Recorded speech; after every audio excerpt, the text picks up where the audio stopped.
గత వైసీపీ ప్రభుత్వం నిర్లక్ష్యానికి భిన్నంగా కూటమి ప్రభుత్వం నిబద్ధతతో అభివృద్ధి పనులు చేపడుతోంది అని ఎమ్మెల్యే ఆదిరెడ్డి శ్రీనివాస్ అన్నారు. రాజమండ్రి మెడికల్ కళాశాల నిర్మాణ పనులను ఆయన పరిశీలించి పురోగతిని సమీక్షించారు. విద్యార్థులకు ఎలాంటి ఇబ్బందులు లేకుండా మౌలిక వసతులు కల్పిస్తున్నామని, లెక్చర్ గ్యాలరీలు, క్లాస్ రూమ్లు, హాస్టల్ పనులు వేగంగా సాగుతున్నాయని, ఈ ఏడాది జూన్ నాటికి పనులని పూర్తి చేస్తామని, మెడికల్ కళాశాల పూర్తయితే రాజమహేంద్రవరం ఆరోగ్య రంగంలో కీలక కేంద్రంగా మారుతుంది అని ఎమ్మెల్యే స్పష్టం చేశారు. పర్ఫెక్ట్ గా చేసుకున్నారు.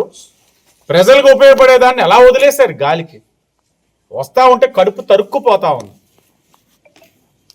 కూటమి అధికారంలో ఉంది కాబట్టి ఈ మాత్రమైనా పనులు అవుతా ఉన్నాయి. నాయకులకి చిత్తశుద్ధి ఉంది కాబట్టే విద్యార్థులు కాసంత ఆనందంగా ఉన్నాయి.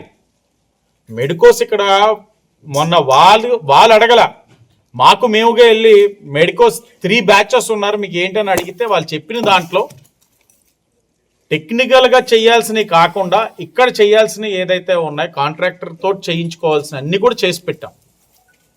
అన్ని జెన్యూన్. ఇప్పుడు 4th బ్యాచ్ వస్తూ ఉంది. ఏంటి లెక్చర్ గ్యాలరీస్ చూసాం, 4 కూడా రెడీ అవుతున్నాయి. అది కూడా కూటమి చేయిస్తూ ఉంది.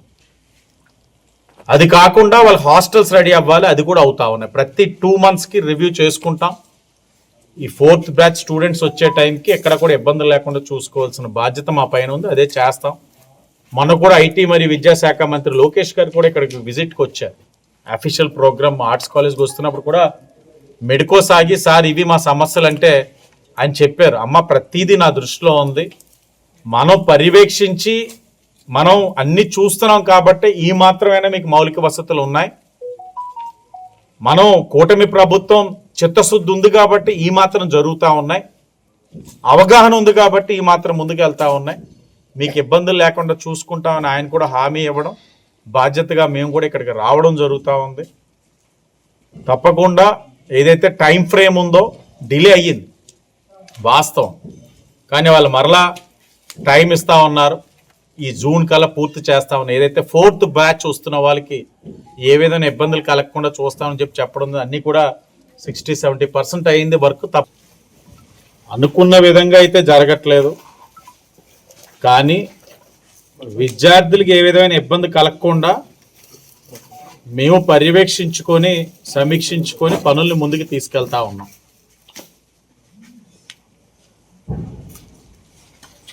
మాకు కొన్ని మాటలు వైసీపీ వాళ్ళు మాట్లాడుతున్నాయి వింటా ఉన్నప్పుడు ఎలా రియాక్ట్ అవ్వాలో కూడా మాకు అర్థం కాదు. ఇన్ని కాలేజీలు మేము కట్టేసాం మా హయాంలో, ఇంకా ఇన్ని కట్టాలి అని చెప్తా ఉన్న ఆ ప్రబుద్ధులు కానీ, గతంలో ముఖ్యమంత్రి చేసిన జగన్మోహన్ రెడ్డి గారు కానీ అసలు అవన్నీ ఎలా మాట్లాడగలుగుతున్నారో మాకైతే అర్థం కావట్లేదు. కూటమి అధికారంలోకి వచ్చేసరికి ఇదే ఎక్కడైతే మేము నుంచున్నామో మెడికల్ కాలేజ్ 1 సంవత్సరం విద్యార్థులకి కావలసిన వసతులు కూడా అరకొరగా ఉన్న పరిస్థితుల్లో మేము వచ్చి కన్సిక్యూటివ్గా సెకండ్ బ్యాచ్ స్టూడెంట్స్కి మౌలిక వసతులు కల్పిస్తూ, క్లాస్ రూమ్స్ కల్పిస్తూ, థర్డ్ బ్యాచ్ స్టూడెంట్స్ వచ్చే టైంకి గవర్నమెంట్ హాస్పిటల్లో ఉన్న MCH బ్లాక్ సుమారు 10 కోట్లతోటి నిర్మాణ పనులు పూర్తి చేసుకొని 3rd బ్యాచ్ స్టూడెంట్స్కి అక్కడ లెక్చరర్ గ్యాలరీస్ అన్ని కూడా అవైలబుల్ చేసుకొని, ఇప్పుడు ఈ ఇయర్ 4th బ్యాచ్ వస్తున్న తరుణంలో వాళ్ళకి మరలా 4 లెక్చరర్ గ్యాలరీస్ రెడీ చేయిస్తూ, హాస్టల్ G+7 నిర్మాణం చేస్తా ఉన్నారు. 3 స్లాబ్లే అయినాయి, అది కూడా త్వరగతిన పూర్తి చేస్తూ, ఇప్పుడు పిల్లలు ఉంటున్న హాస్టల్స్లో మొన్న సమీక్షించాం స్టూడెంట్స్ తోటి. చిన్న గీజర్స్ కానీ, వాషింగ్ మెషిన్స్ కానీ, డ్రైయర్స్ కానీ వాళ్ళు అడిగేవన్నీ చాలా చిన్న అవన్నీ కూడా వాళ్ళు అడిగినవన్నీ కూడా కాంట్రాక్టర్ తోటే పూర్తి చేయించి, ఇంత పెద్ద ప్రాంగణం ఉంది, ఇక్కడ ఒక చిన్న క్రీడా మైదానం కూడా లేని పరిస్థితి. అంటే వాళ్ళకి బాక్స్ క్రికెట్ ప్రొవైడ్ చేయించి పిల్లలకి వాళ్ళు అడుగుతున్నాయి కొన్ని చాలా బాధ కలుగుతాయి. ఇంత కష్టపడతాం, సాయంత్రం సరదాగా ఆడడానికి ఒక క్రికెట్, బాక్స్ క్రికెట్ కానీ గ్రౌండ్ కానీ లేని పరిస్థితి. ఇంత చదువుతున్నాం, కానీ మాకు కనీసం కావాల్సిన మౌలిక వసతులు లేవన్నప్పుడు ఒక్కొక్కటిగా సమీక్షించుకుంటూ పూర్తి చేసుకుంటూ వస్తా ఉన్నాం. మేము గర్వంగా చెప్తా ఉన్నాం, ఇదే కూటమి ప్రభుత్వం కానీ ఇక్కడ లేకపోయి ఉండుంటే ఇక్కడ విద్యార్థులు నరకం చూసేవారు, మెడికల్ స్టూడెంట్స్ మెడికోస్ అందరు నరకం చూసేవారు. కూటమి ప్రభుత్వం వచ్చింది కాబట్టే కాసంత ఊపిరి పీల్చుకోగలుగుతా ఉన్నారు.